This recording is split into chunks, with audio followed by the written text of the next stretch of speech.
Ito na nga, luto na ang aming sopas.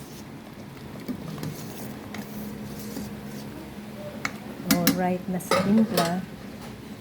Ang gagawin ko na lang, lalagyan ko na lang gatas. Yan.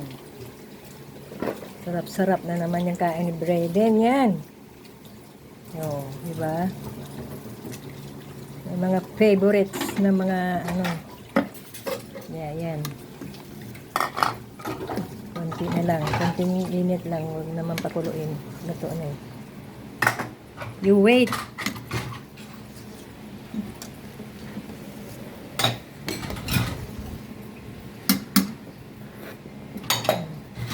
Mga assuming na chef to eh.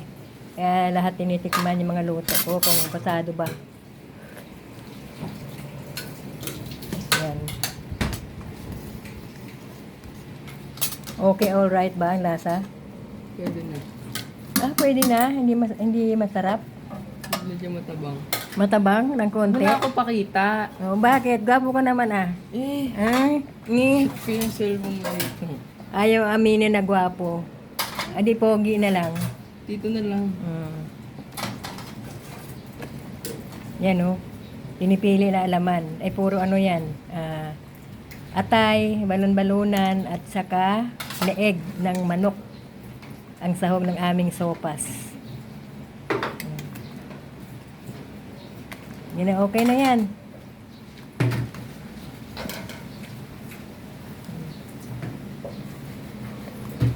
Ano gagawin mo? Patayin mo na kaya? Patayin mo na. Yan. Ayan. Hindi siya malapot kasi ang aming master dito, master chef, ayaw nang malapot. Si boss, ayaw nang malapot na sopas kaya medyo masabaw yan. Okay. Master chef hindi nagluluto.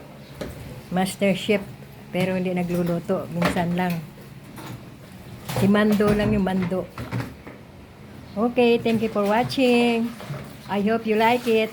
And share and like and subscribe. Follow for more. Maraming salamat. Bye-bye. Let's eat na. Tanghalian na.